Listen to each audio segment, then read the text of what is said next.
आज आपण उपवासासाठी चविष्ट अशी साबुदाण्याची खिचडी ही रेसिपी पाहणार आहे।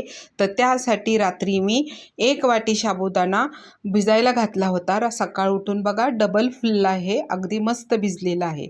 आता अर्धी वाटी शेंगदाणे भाजून घेतलेले आहेत आणि मिक्सरला जाडसर बारीक केलेले आहेत। आता गॅसवर कढई ठेवायची, गॅस मीडियम फ्लेमवर ठेवायचा। त्यामध्ये 1 चमचा तूप टाकून घ्यायचं।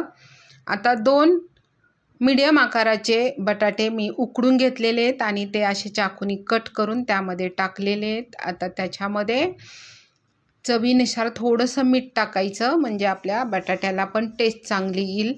आता हे ब्राऊन कलर होईपर्यंत छानपैकी परतून घेतले 2-3 मिनटं। आता त्याच्यानंतर ते काढून घ्यायचे ताटामध्ये। आता परत त्याच कढईमध्ये 1 चमचा तूप टाकायचा आणि त्याच्यामध्ये पाव चमचा जिरे टाकून घ्यायचे आणि 5 ते 6 बारीक चिरून हिरव्या मिरच्या टाकून घ्यायच्या, त्याही परतून घ्यायच्या चांगल्या। आता हे बघा अशा पद्धतीने परतून घ्यायच्या। आता त्यामध्ये बघा आपण भिजवलेला साबुदाणा टाकून घ्यायचा आणि आपण जाडसर असं शेंगदाण्याचा कूट तयार केला तोही टाकून घ्यायचा। आता त्याच्यामध्ये आपण फ्राय केलेला बटाटाही टाकून घ्यायचा आणि थोडंसं चवीनुसार मीठ टाकायचं। आता बटाट्यात टाकलेलं आहे त्या प्रमाणात टाकून घ्यायचं।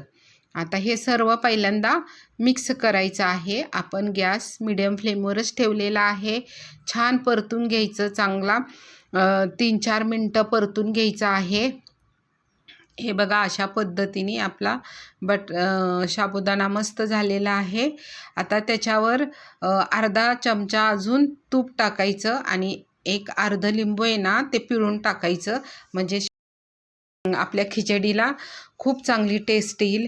आता सर्व असं परत पुन्हा मिक्स करायचं।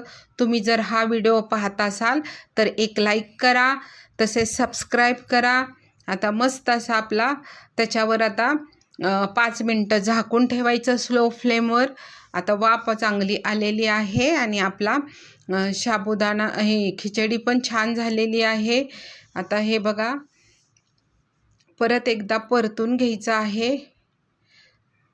मस्त 2 मिनटं परतून घेतल्यानंतर त्याच्यावर कोथिंबीर बारीक चिरून टाकायची। आता उपवासाला कोथिंबीर नसेल चालत तर स्किप करा।